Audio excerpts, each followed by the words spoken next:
म प्रधानमन्त्री भएको बेला यसो गरेको भए ओहो के हुन्थ्यो? बुद्धिजीवीहरूले के भन्थे?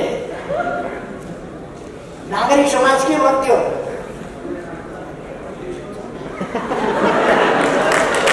मदन बोल्न जान्दैन, आँसु खसाउन त्यसको आँखा छैन, बाध्य छ त्यो जसका माथिमा झुन्डाइदिए पनि जान्ने भने मान्छे होइन पदकले पनि विद्रोह गर्छ। कति लाज मान्नु होला त्यो पदक? त्यति धेरै पदकहरू त कहिले पनि बाँडिया थिएन। त्यहाँ रत्नतारमा बसेर वितरण गरेर कस्तो सबैतिर ढ्याक ढ्याक्ती ढोका छुट्याएको छ, ढ्याक ढ्याक्ती, कतिवटा आवाज नआओस्, कतिवटा विरोधको स्वर नआओस्, कतिवटा उज्यालो नसिरोस्, सबै कुरा अन्धकार हुन्छ। विरोधी नै रहेन। जनतामा राजनीतिप्रति फ्रस्ट्रेसन, एउटा निराशा, वैराग्यभाव, विरक्ति, वितृष्णा पैदा गर्ने कोसिस भएको छ जानी गरेर, ताकि कोही पत्रकारलाई पनि पदक, उसलाई पनि पदक, वकिललाई पनि पदक, उसलाई पनि पदक बोल्ने कोही नराखे जस्तै अस्तिको दिन वितरण गरेको जस्तो पदकहरू हामीले वितरण गरे भए अलिकति म त्यति दिन बिर्सिँदैन आजकल अलिकति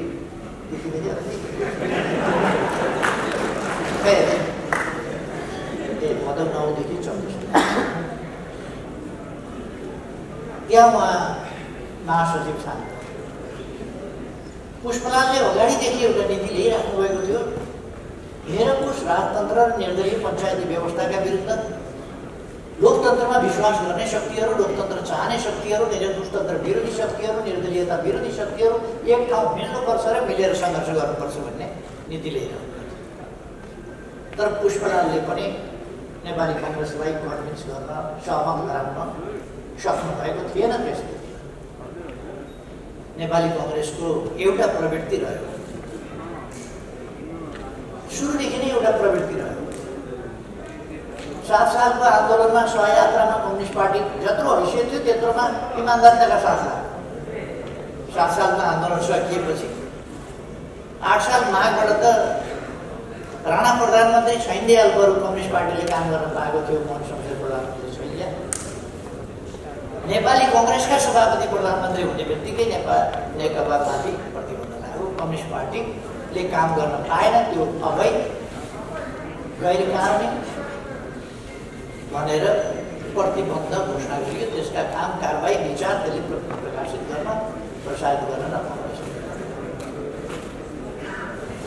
17 साल कसरी आयो भने यही उल्टो बाटोले गर्दा सहयात्री शक्तिहरू, प्रगतिशील शक्तिहरू, परिवर्तनकारी शक्तिहरूसँग मिलेर परिवर्तनलाई संस्थागत गर्नुपर्ने, त्यसलाई सुरक्षित गर्नुपर्ने र अगाडि जानुपर्ने ठाउँमा प्रतिक्रियावादी शक्तिसँग मिलेर प्रगतिशील शक्तिलाई दबाउने, अग्रगामी शक्तिलाई, परिवर्तनकारी शक्तिलाई दबाउने खालका प्रवृत्तिहरू भएपछि त्यसले स्वाभाविक रूपमा राजनीतिलाई, जसका बिचमा युनिटी हुनु पर्थ्यो, जसका बिचमा एकता हुनु पर्थ्यो, त्यहाँ एकता भएन, त्यहाँ फाट्यो। त्यसको फाइदा त प्रतिक्रियावादीहरूले लिने भयो। त्यसै गर्दै गर्दै एउटा तनावको स्थिति देशमा 17 सालपछि पुष्पलालले लगातार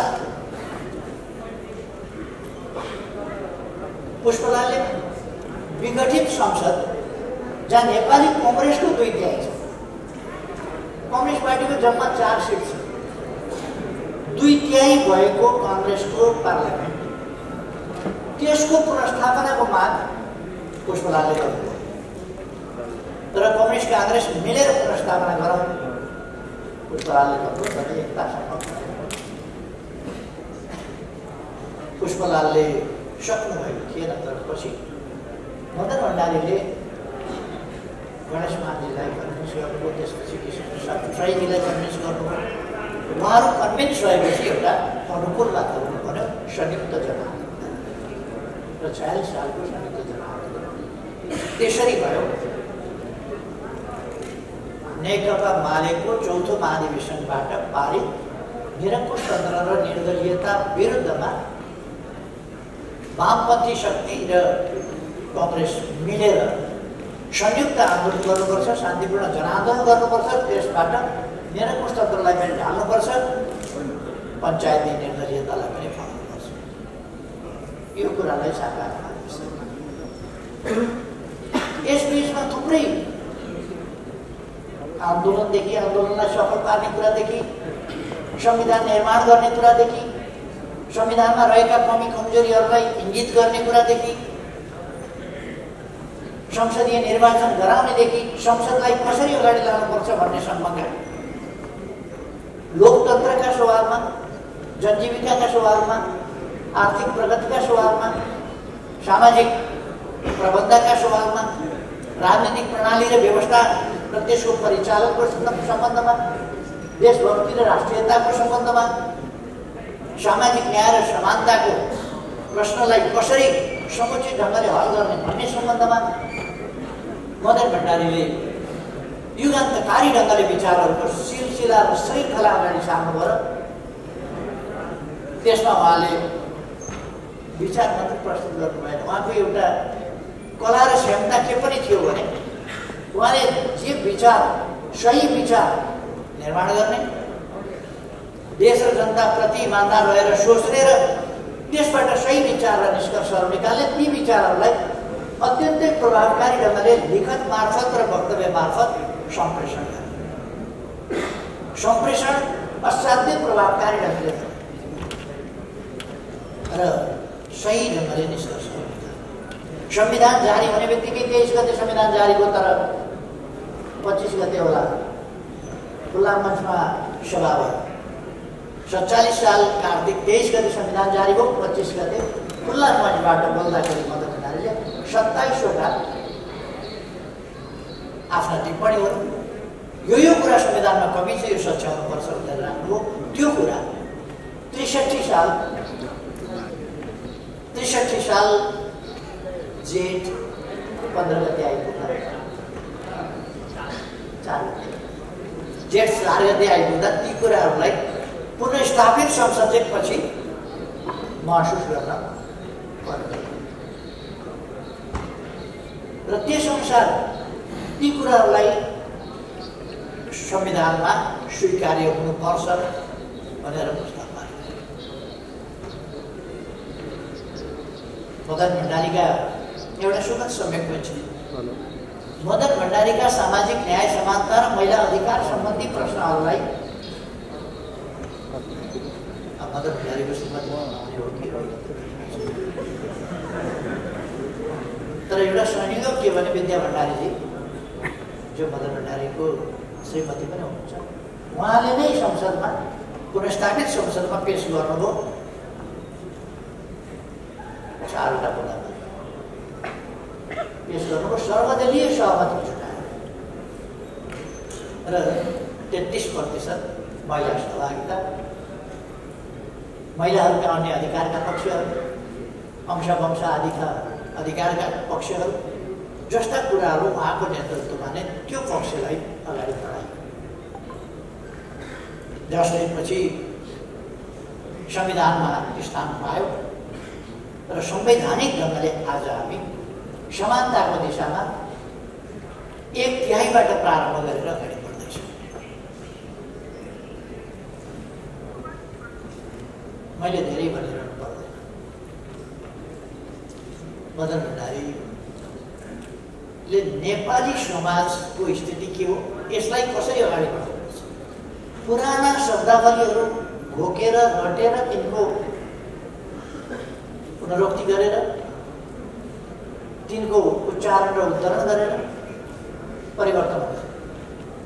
परिवर्तन मौलिक ढङ्गले हुन्छ, आफ्नो परिस्थिति अनुसार हुन्छ र यहाँ अरू विभिन्न विचारधारा, विचार प्रवृत्ति जुन प्रयोगबाट निस्किएको, कहिले कहिले के हुन्छ भने अब यो चाहिँ हामी परिमार्जन गर्छौँ, यसलाई परिमार्जन गर्छौँ, यसमा नयाँ विचार दिन्छौँ भनेर मान्छे आउँछ, त्यो बेतुकको कुरा। विचार दिन्छु भनेर विचार दिइने होइन, व्यवहारको क्रममा विचारहरू परिस्थितिले तयार गर्छ। यदि परिस्थितिलाई ठिक ढङ्गले हामीले विश्लेषण गर्न सक्यौँ, त्यसलाई चिन्न सक्यौँ परिस्थितिलाई, त्यहाँका समस्या चिन्न सक्यौँ र तिनको समाधान पहिल्याउन सक्यौँ भने नयाँ विचारहरू आउँछ। नयाँ विचार निकाल्नु है केही भनेर नयाँ विचार निकाल्नका लागि यसो घोक्लिएर कविता लेख्ने हो र नयाँ विचार निकाल्नु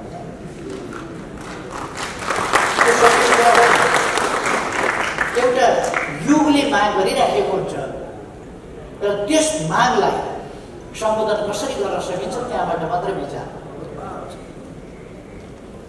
वर्ग सङ्घर्षको दौरानमा, राजनीतिक आन्दोलनको दौरानमा अरू विभिन्न वैज्ञानिक प्राविधिक खोज अध्ययन अनुसन्धान र प्रयोगहरूको सन्दर्भमा नयाँ नयाँ कुराहरू उत्पन्न हुन सक्छ। चिन्तनहरू व्यवहारबाटै सिर्जना हुने। त्यसै गरी जननेता मदन भण्डारी पनि त्यही बाटोबाट अगाडि बढ्दै जाँदा जनताको बहुदलीय जनताको विचार प्रतिपादन। मलाई मेरा आदरणीय मित्र मोहनजी मभन्दा उमेरमा पनि पार्टी हुनुहुन्छ। उहाँको कुरामा कुनै असहमति जनाइरहन केही गर्न इच्छा छैन, तर कम्युनिस्टहरू पावर केन्द्रित गर्छन्, केन्द्रीकृत गर्छन् भन्ने कुरा चाहिँ मैले अलिकति असहमति चाहिँ जनाउनु पर्छ।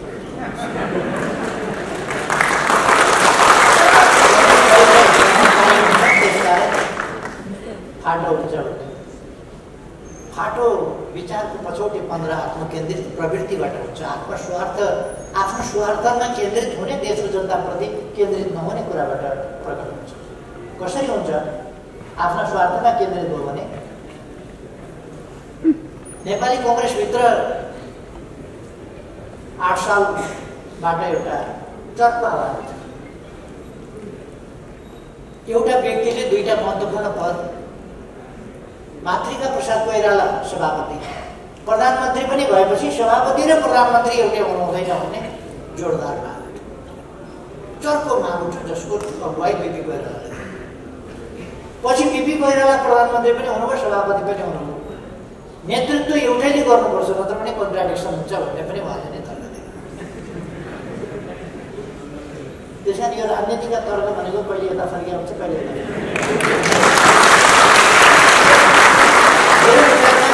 कहिले यता फर्किने, कहिले यता फर्किने गर्नु हुँदैन।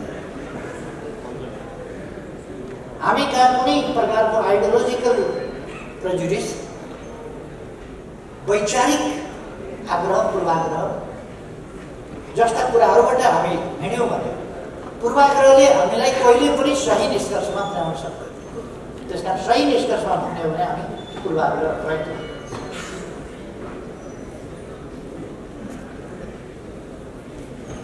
मोहम्मद महाथिरले पावर केन्द्रित गर्नुभएको थियो मलेसिया, उहाँ कम्युनिस्ट भए। ली कुआन यूले पावर केन्द्रित गर्नुभएको, उहाँ कम्युनिस्ट भए।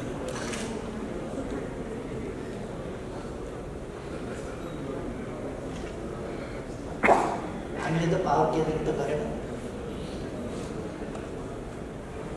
भारतमा पञ्चायतहरू छन्। भारतको पञ्चायतहरूभन्दा हाम्रा स्थानीय तह त स्थानीय सरकारको रूपमा काम गरेका छन् र स्थानीय सरकारका रूपमा। त्यसकारण प्रणालीको कुरा पनि आउँछ र हामी, म के भन्न चाहन्छु भने डेमोक्रेसी अरूले ल्याइदिएको डेमोक्रेसीमा हामी सहभागी भएका होइनौँ, हामीले स्वीकारेको होइन, हामीले रगत पसिना बगाएर ल्याएको, स्थापना गरेको होइन। हामी गेस्ट डेमोक्रेट्स होइन, अतिथि लोकतन्त्रवादी हुन्छ नि। हामी अतिथि लोकतन्त्रवादी होइन, रैथाने लोकतन्त्रवादी। लोकतन्त्रका लागि नेपाली कङ्ग्रेसका कुनै नेताले भन्दा हामीले कम सेक्रिफाइस पनि गरेका छैन होला।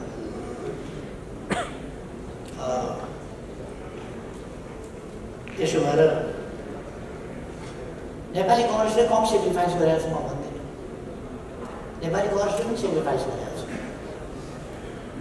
तर नेपाली कङ्ग्रेसले गरेको सेक्रिफाइस भने हामीले गरेको सेक्रिफाइस चाहिँ केही पनि नहुने कुरा होइन।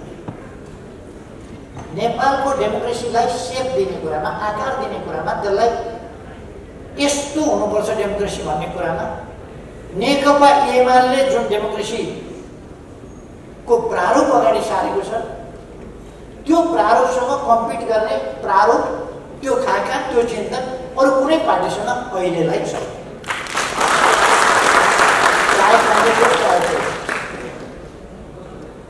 किनभने हामी जनताको बहुदलीय जनवादबाट गाइडेड छ जो उत्कृष्ट डेमोक्रेटिक समाज सञ्चालन सम्बन्धित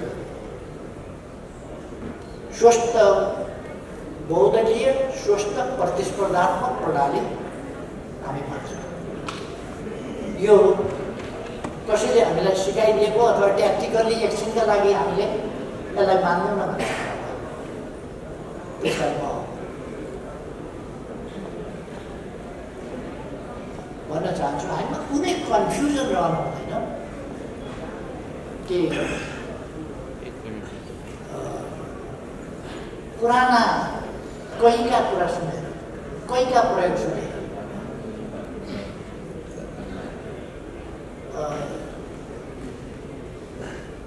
मार्कस कम्युनिस्ट दिएर पिनोचे कम्युनिस्ट दिएर सुहार्तो कम्युनिस्ट दिएर यस्ता थुप्रो तानाशाहहरूको नाम लिन सकिन्छ। गणतन्त्रात्मक तानाशाह जो डेमोक्रेट्स थिए भन्दा त उनीहरू डेमोक्रेसीका कुरा गर्थे तर उनीहरू डेमोक्रेटिक आचरणका लोकतान्त्रिक आचरणका थिएनन्। उनीहरू लोकतान्त्रिक अभ्यास गर्दैन। त्यसकारण यसलाई आइडियोलोजिकल एउटा रेखा तान्ने भन्दा पनि व्यवहारले देखाएका कुराहरूको रेखा तान्नुपर्छ। र हामी दुनियाँको ठेकाले देख्यौँ हाम्रो बारेमा भन्छौँ हामी बिल्कुल लोकतान्त्रिक आन्दोलनबाट आएका छौँ, लोकतन्त्र ल्याउन खटेका छौँ, लोकतन्त्रका लागि लडेका छौँ र लोकतन्त्रलाई मार्गदर्शन त्यसका लागि काम गरिरहेका छौँ। त्यसकारण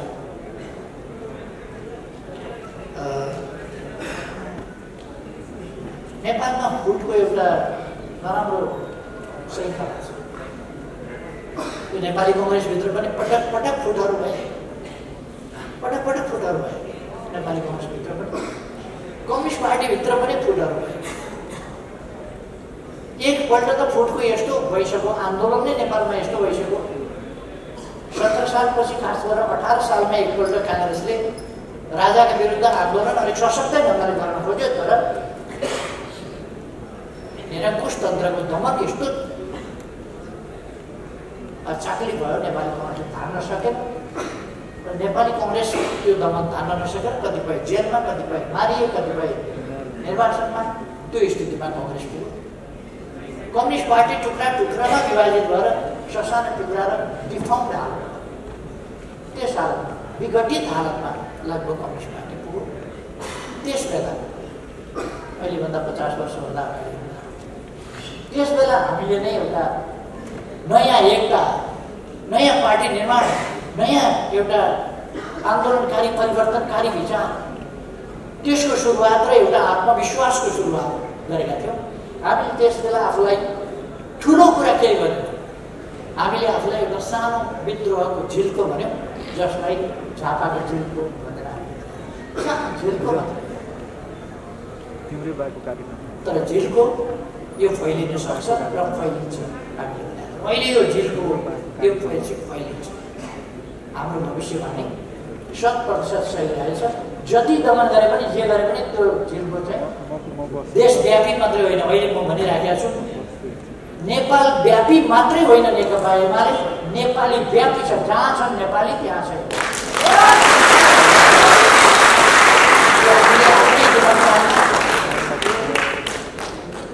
त्यस बेला सुविधा थिएन हामीलाई, आन्दोलनको सुविधा थिएन, सल्काउने ग्यास थिएन हामीसँग, बट प्लग थिचेर बाल्ने बिजुली थिएन हामीसँग। हामीले चकमक र दर्शन ढुङ्गा ठोक्काएर झिल्को निकाल्नु पर्यो। त्यो स्थितिमा आन्दोलनका सुविधाहरू थिएन हामीलाई, विचार थिएन, सङ्गठन थिएन, केही पनि थिएन। त्यस्तो खालको स्थिति छरिएका ठुल विचारहरू, विभिन्न देशले गरेका आन्दोलनका केही विचारहरू र केही हाम्रै पृष्ठभूमिका केही विचारहरू थिए। तिनीहरूलाई हामीले लिएर नयाँ प्रयोग गर्नु परेको थियो। त्यो झुलो चक्मा ठोकाएको हुन्छ, दर्शकसँग यसो चेपेर झुलो राखेको हुन्छ, त्यसमा चक्मा ठ्याक्क ठोकाएर झिल्को निकालेर त्यसबाट आगो निकालिन्छ। त्यसरी आगो निकाल्नु परेको थियो, आन्दोलनको झिल्को निकाल्नु परेको थियो र झुलो त्यसै बेला निभाउने बहुत प्रयास भयो। हत्याका श्रृङ्खला,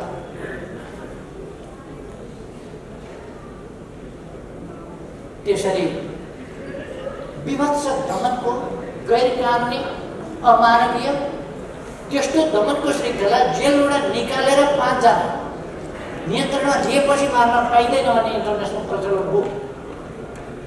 इन्टरनेसनल ल त्यो भन्छ, तर नियन्त्रणमा लिएको केही महिनापछि जेलबाट निकालेर जङ्गलको किनारमा त्यही कुरा 31 साल दशैँको ठ्याक्कै अगाडि नखो जेलबाट निकालेर नेपाली काङ्ग्रेसको 4 जना लीला, ठगी, गोकर्ण आदि भन्ने यी पूर्वोत्तर काङ्ग्रेस र उपकरणका काङ्ग्रेसहरूसँग 4 जनालाई नखोको अदालतमा 35 साल माघ 25 गते क्याप्टन यज्ञबहादुर थापा र मेमनारायणलाई मारियो। त्यो चाहिँ कानुन सम्मत भनेर कानुनले फैसला गरेर, अदालतले फैसला गरेर मृत्युदण्ड दिएर मारियो। जसरी दुर्गानाथ थालाई विषालु मारियो। यस्ता दमनका सिलसिलाहरूसँग जुटेर आत्महत्या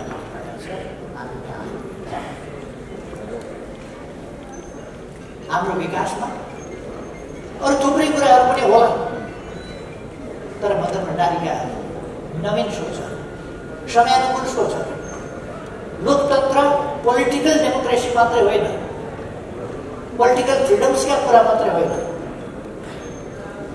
इकोनोमिक, सोसल र कल्चर आस्पेक्टहरू समेतलाई समेटेको कम्प्रेहेन्सिभ डेमोक्रेसी, जो आज हामी कम्प्रेहेन्सिभ डेमोक्रेसी परिपूर्ण मात्र, जो खालि राजनीतिक मात्रै होइन, राजनीतिक, आर्थिक, सामाजिक, सांस्कृतिक सबै क्षेत्रलाई समेटेको, सबै क्षेत्रलाई अगाडि बढाएको, सबै क्षेत्रमा लोकतन्त्र व्याप्त,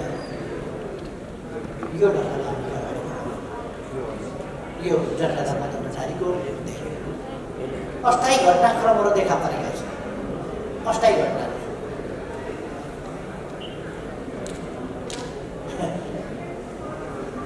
बस्तीको दिन वितरण गरेको जस्तो पदकहरू हामीले वितरण गरे भए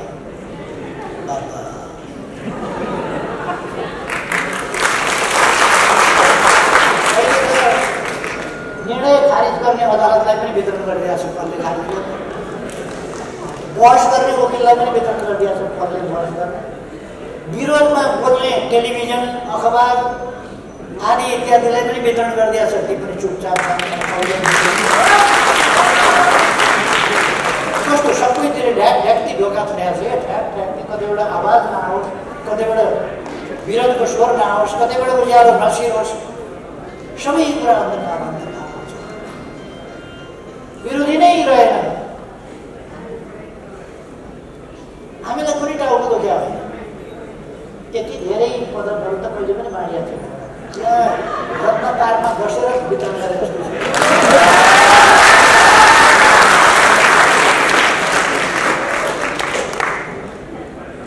म प्रधानमन्त्री भएको बेला यसो गरेको भए हो के हुन्थ्यो? बुद्धिजीवीहरूले के भन्थे? नागरिक समाज के भन्थ्यो?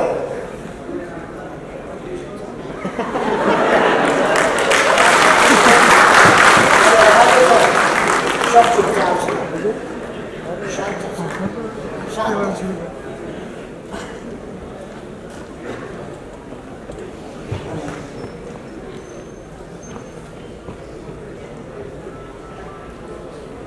खालि एउटा उदाहरण, एउटा उदाहरण, यस्ता कति हो कति यी 70-71 दिनमा सरकारको छाँटकाँट ढाँचाकाँच यसको त हामी देशलाई माया गर्ने मान्छेहरू पनि छौँ। आज युवा मुक्ति नयाँ जोश जागरका साथ उठेको छ। जनतामा राजनीतिप्रति फ्रस्ट्रेसन, एउटा निराशा, वैराग्यभाव, विरक्ति, वितृष्णा पैदा गर्ने कोसिस भएको छ जानी गर्न, ताकि कोही पत्रकारलाई पनि पदक, उसलाई पनि पदक, वकिललाई पनि पदक, उसलाई पनि पदक बोल्ने कोही नराखे जस्तै यहाँ सबै निराशा बनाइदिने, युवाहरूलाई निराशा बनाइदिने, केही पनि हुँदैन भन्ने पारिदिने। किन केही हुँदैन? राणा शासनको अन्धकार युगबाट यहाँसम्म आइसक्यो। निरङ्कुश राजतन्त्र र पञ्चायती निर्दलीयताका विरुद्ध लडेर हामीले यहाँसम्म सङ्घीय लोकतान्त्रिक गणतन्त्रसम्म आफ्नै जीवनकालमा ल्याइपुर्यायौँ। किन? तहलका साथ विकास निर्माणका कामलाई अगाडि लान सकिँदो रहेछ। केही पूर्वाधार नभएको अवस्थामा, तयारी नभएको अवस्थामा कोभिडसँग लड्न सकिँदो रहेछ। निःशुल्क नेपाल जस्तो गरिब देशले निःशुल्क परीक्षण, निःशुल्क उपचार, निःशुल्क खोप त्यो सब गर्न सक्छ।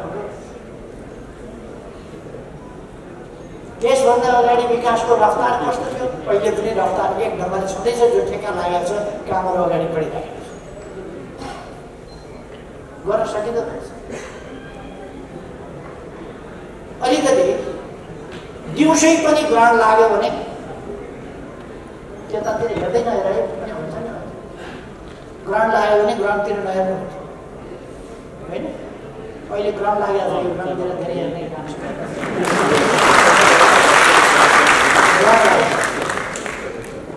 अशुभ छ। रणनीतिक सडक समेत 1400 सडक बन्द गरिदिनु, ठेका रद्द गरिदिनु, यो नगर्नु, रोकिदिनु, बजेट रोक्नु, कार्यक्रम आयोजना सबै खतम। क्या बहादुर सरकार! पहिलो सरकारले 1400 बाटा बनाउँछु भने यो सरकारले आउने बित्तिकै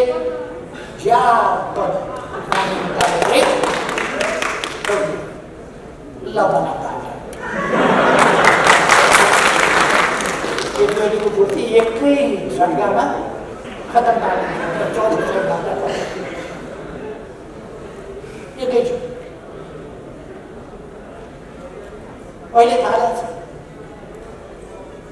त्यता लाग्ने कि नलाग्ने हामीतिर। अब यो म त पेसा कर्मी हुँ, त्यही पनि यता लाग्ने कि नलाग्ने? म त पेसा कर्मी हजुर, म त जागिरमा हो, म यताउता म पार्टीमा छैन। ए खोजेकै हो त? भोलिपल्ट जाँदाखेरि 3 घन्टा हिँडेर जानुपर्ने, न त्यहाँ डेरा खोज्न जानु, न डेरा पाउँछ त्यो स्कुलमा लगेर, अर्को 3 घन्टा पर्को स्कुलमा कर्मचारीलाई अपाएमा छ।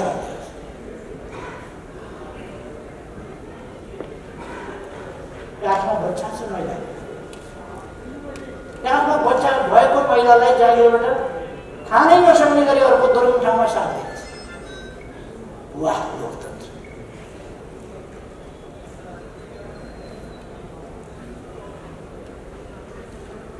शेरबहादुरजीले नेतृत्व गर्नुभएको सरकार।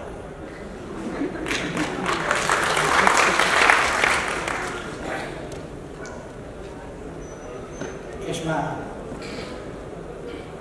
रङ्गी मान्छेहरू छ। अझै उहाँहरू कोसिस गर्दै हुन्छ रङ्गी सरकारलाई पूर्ण साइजमा। पहिले जस्तो त ल्याउनु पाइँदैन, अहिले 25 भन्दा बढी बढाउन पाइँदैन। उहाँहरूको त रेकर्ड त 64-66 सम्मको रेकर्ड छ नि। उहाँले पायो भने त बेलुकाले फुलायो भन्दा फुलाउँदैन। तर अहिले संविधानले दिँदैन, 25मा सीमित हुनुपर्छ। 25मा सीमित हुन उहाँहरूलाई सजिलो भइरहेको छ। गाह्रो त्यही हो। 70-72 दिन किन पूर्णता पाउँदैन सरकार? कार्यकाल छ सभा वर्ष। सभा वर्षको 20% भाग गयो। यसो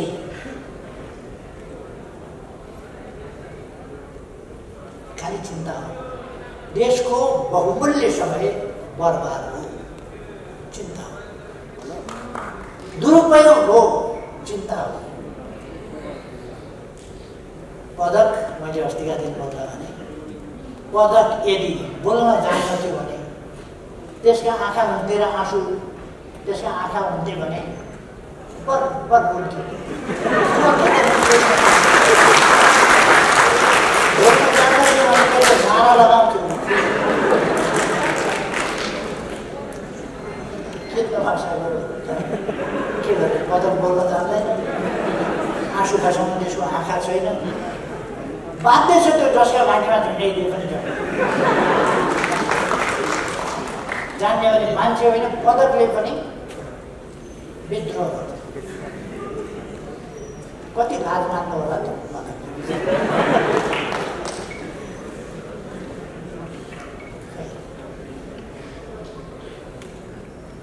मदन भण्डारीले देखाउनु भएको बाटो चाहिँ यो होइन। त्यो बाटो सही बाटो हो, त्योभन्दा विपरीतको बाटो त्यस्तै हुन्छ। अहिले जो सरकार फेरि एकपल्ट मदन भण्डारीका बाटो र विचारहरूको सम्बन्धमा चर्चा अगाडि ल्याउनु भएको छ। फेरि एकपल्ट